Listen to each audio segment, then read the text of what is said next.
Okay, sorry about that, guys. A bit of a technology snafu.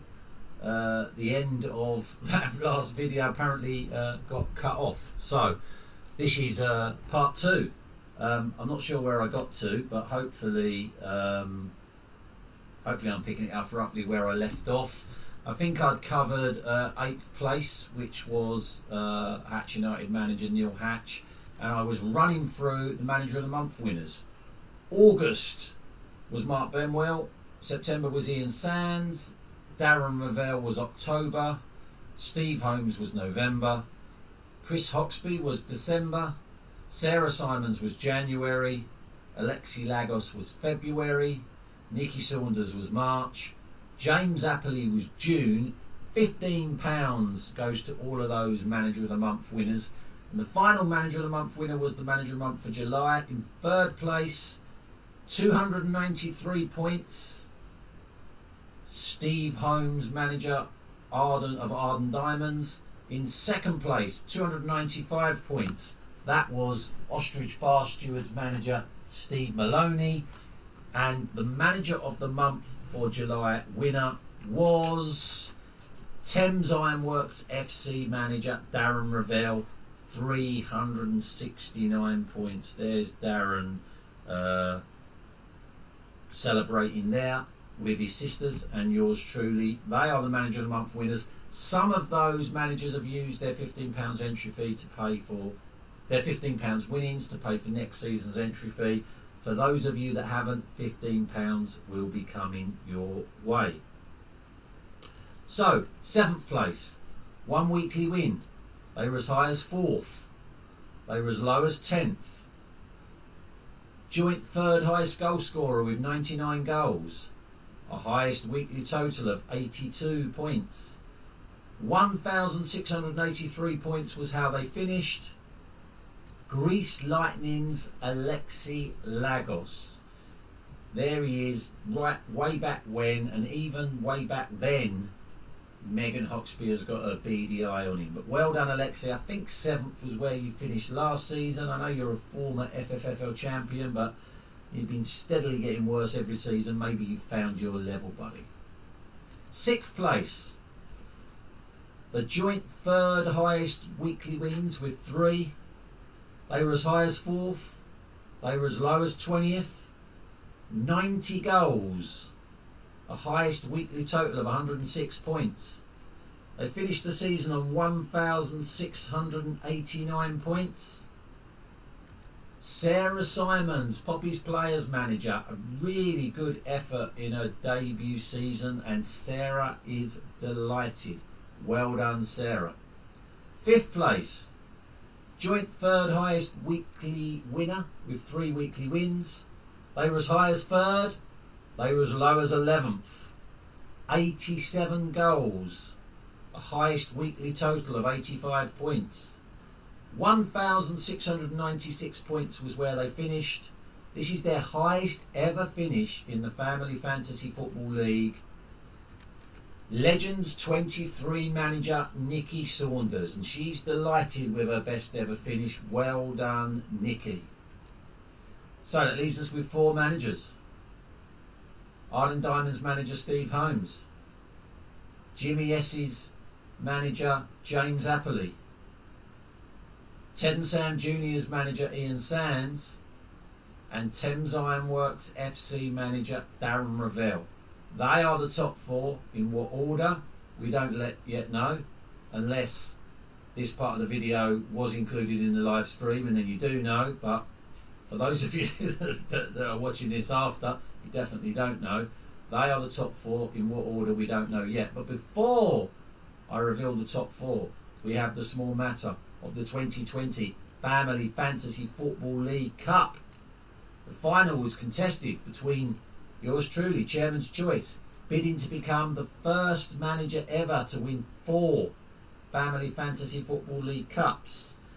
Currently hold the record jointly with Gobi Desert Canoe Club. We've both won it 3 times. And I was up against debut manager Sarah Simons and her Poppy's Players, competing in her first ever final. Sarah did take her husband Paul's team to the final last year, but this is her first full debut season, and she took her team to the final. The winner, as well as getting £60, wins the coveted Family Fantasy Football League Cup. There it is. And I can reveal that the scores were: Poppy's players 31, Chairman's Choice 20. So well done, Sarah Simons, in your first full debut season. You are a cup winner. You live fairly local. Actually, I don't know that you live fairly local. I think you live fairly local, but your sister definitely lives local. So even in these COVID-19 restrictions, I will find a way of getting that trophy to you so you can display it proudly on your mantelpiece. Well done, Sarah. So, fourth place. The one position nobody wants to finish in. The position that is just outside the prize money. And in fourth, they were as low as sixth. So they spent the whole season in the top six. They were the only manager to spend the whole season in the top six. And they still finished agonisingly outside the prize money places. They were as high as top. 69 goals. 2 weekly wins. A highest weekly total of 105 points. 1,779 points. They were just 4 points behind third place. This is their highest finish since 2012. There has been a bit of a gap in that time. But returning manager Ian Sands, Ted and Sam Juniors, finishes fourth. Bad luck, Mr. Sands. So third place, £30 going to the third place manager. They scored 80 goals. They were as high as second. They were as low as 11th. They were the highest weekly winner with 6 weekly wins. They scored a highest weekly total of 102 points. 1,783 points, just 12 behind second place. This is their highest finish since 2017.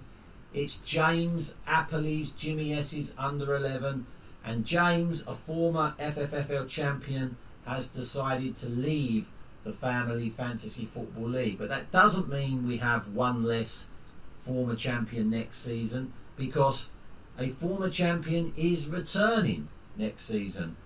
The Big Knobs manager Simon Hoxby rejoins the Family Fantasy Football League next season, so we will have the same number of champions competing next season. But James, £30 on its way to you, along with the other prize money that you've won. Well done, buddy. So then there were two. Arden Diamonds manager Steve Holmes and Thames Ironworks FC manager Darren Ravel. One of them looks like you'd want to stroke them. The other one looks like they've had a stroke. You decide which is which. Darren is the defending champion and he's bidding to join the treble winners. Currently, myself, Neil Hatch, Wayne Robinson and Steve Holmes have won the Family Fantasy Football League Championship 3 times. Darren has won it twice. He was hoping to become the third winner of the family, to be a 3-time winner of the Family Fantasy Football League. And Steve Holmes was hoping to become the first ever 4-time winner of the Family Fantasy Football League. And now I'm going to reveal, after I've built the tension a little bit more, and I've already done this bit once but it got cut off, so I'm trying to recreate the tension that I created earlier. But those of you that didn't watch it live, this will all be new to you. And maybe those of you that did watch it live, this will be new to you, because I don't know at what point it cut off. But anyway, before I reveal the winner, let's build the tension.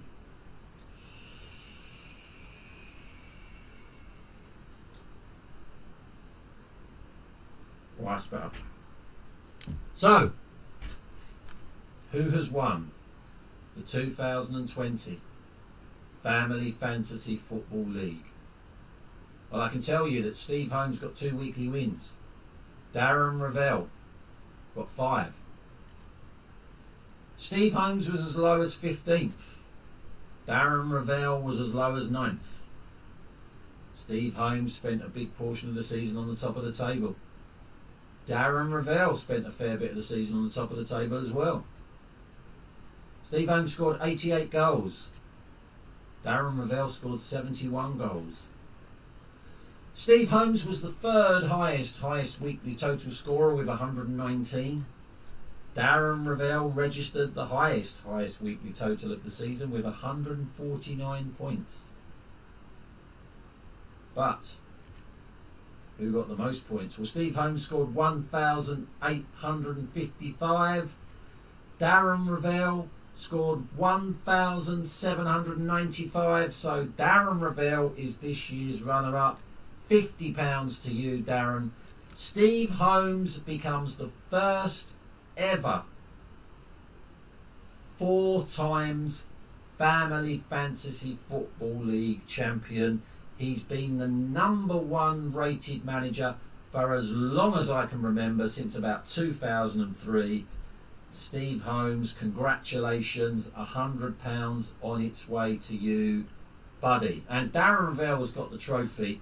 Darren doesn't live local. You definitely don't live local, Steve. So I doubt we're going to be able to get the trophy to you, but £100 is coming your way anyway, and you have the honour of being the first ever man to win the Family Fantasy Football League on 4 occasions. So next up, confirmation of the first ever manager of the season. And that question has been perplexing you all for weeks, if not months. Who the fuck is that? It is a Family Fantasy Football League manager, and it's been worth 10 Manager of the Season points for a while. And remember, before today, the manager at the top of the table was on 7 Manager of the Season points. So get that right and you go top of the Manager of the Season table. The guesses this week's one manager guessed Henry Irvine. Lots of managers guessed Megan Hawksby. Other managers guessed other people. I can't remember what those guesses were. But basically, nobody got it right. Nobody gets those 10 Manager of the Season points. And the answer was, and there was a clue in part 1 of this video, because the answer was the Appleys United manager, Marie Appley. It was a picture of Marie all along. So no one got those 10 Manager of the Season points. But the Manager of the Season table isn't over, because at the start of the season, I gave every manager an opportunity to join the Predictor Challenge. You simply had to tell me who would finish first, second and third, who would win the cup, and who would win this wooden spoon. There were 5 Manager of the Season points for every prediction you got right. So in total, 25 Manager of the Season points on offer. 8 managers chose to join me in that Predictor Challenge, and here were their predictions. Now, unfortunately, Neil Hatch didn't get any of his predictions right. Darren Ravel didn't get any right either. Came close with Jimmy S's under-11s finishing runners-up, but Jimmy S's finished third. Wayne Robinson didn't get any right. Went close with Arden Diamonds finishing second, but Arden Diamonds, as we now know, won the league. And Lee Porter hit the post twice. He said Thames Ironworks would win the league. They came second. And he said Thames Sam Juniors would finish third, and they came fourth. But Jordan Williams correctly predicted that Thames Ironworks would finish runners-up, as did Joe Reville. I correctly predicted that Steve Holmes would win the league. Never bet against Homer. And John Tustin and Mark Benwell both predicted that Joseph Starling's gambit of an all Newcastle United side wouldn't pay off and Joe would win the wooden spoon, and he did. So all of those correct predictions gets each of those managers 5 points, and it means the final Manager of the Season table looks like this. And so the first ever Family Fantasy Football League Manager of the Season is Mark Benwell. It's kind of nice that the prize is going to someone who's been in every season of the Family Fantasy Football League. And Mark is a big supporter of the Family Fantasy Football League and the banter in the boxes. And if you're sitting here watching this thinking, what the hell is this Manager of the Season all about, then you've not been paying attention. The Manager of the Season table is included in the weekly updates that go out. There's a Manager of the Season tab on those updates, and we talk about the Manager of the Season in every banter in the box throughout the season, and there have been 21 of them before this video. There's been 21 banter in the boxes, and we give Manager of the Season points for answering the quiz questions or for coming up with a quote of the week, and a whole host of other reasons. And well, there you go. Mark Benwell is the Manager of the Season for 2020, the first ever Manager of the Season. Good effort from Joe Hoxby, finishing second with 7 Manager of the Season points. Joint third with John Tustin and Jordan Williams, who both scored 6. But a free tactical gambit for Mark to use next season. Now, the Manager of the Season for next season has already started. Those of you that took part in the poll that's been running on the Family Fantasy Football League Facebook channel have already earned yourselves a point. And debut manager Ray Porter has already got 2 Manager of the Season points because he won the poll as to who was the best looking Porter. And those of you that have been watching both parts 1 and 2 of this end of the season presentation awards have had opportunities to pick up 3 Manager of the Season points. And I know that several of you have done that, so those of you that have got 3 points for watching this end of season presentation awards parts 1 and 2, you would have picked up 3 Manager of the Season points, so you'll all be joint top of that Manager of the Season table. The season starts, believe it or not, on the 29th of August with the Community Shield. Chelsea against Liverpool. Lord knows what teams they'll put out, probably youth teams because they've had no rest, and so anyone who picks Chelsea and Liverpool players might start the season on minus points, but hey ho. You have until the 9 PM on the 10th of September to submit your team. 5 managers have so far submitted a team, and Mark Benwell's initial 2 efforts were invalid, but he has now made his entry valid. There is no need to leave it till the last minute. You can change your team as many times as you like up until 9 PM on Thursday the 10th of September. If you enter your team at 1 second past 9 PM on Thursday the 10th of September or later than that, you will have your a team allocated to you as detailed in the rules. And as I said on a recent email update, FFL HQ will be closed between the 7th of September and the 11th of September. I'm taking the FFL Chancellor away for a romantic break. So if you want the comfort of having your team checked before the season starts, you need to submit it by the 6th of September. If you're not worried about having it checked, then you have until 9 PM on Thursday the 10th of September. But if your team is subsequently found to be invalid on the 11th of September, it will be made valid as detailed in those rules. If you don't know what I mean by it will be made valid, or you will be allocated a team if it's invalid, then you need to read those rules. Okay? But like I say, no need to leave it until the last minute. Please don't make the same mistake that Marie Apperley did at the start of this season. She left it until 19 minutes before the deadline, entered a team that exactly added up to 77 million, which was the budget at the start of this season, and then found out it only had 10 players. And that's it. That is it. Thank you very much for watching this end of season presentation awards. Really thank you to those of you that watched the live stream and then cut off at the end, and so have had to watch some of it again in order to see it through to the end. Enjoy the mid-season break, all 12 days of it, and I really hope you enjoy next season. For those of you that haven't yet read the rules, please do so. If you have any questions, don't hesitate to ask me what those questions are. If they're stupid questions, be prepared to get ridiculed in future Banter in the Box videos. But hey, that's all part of the fun. And I hope to see you all soon. Thank you very much. Bye bye.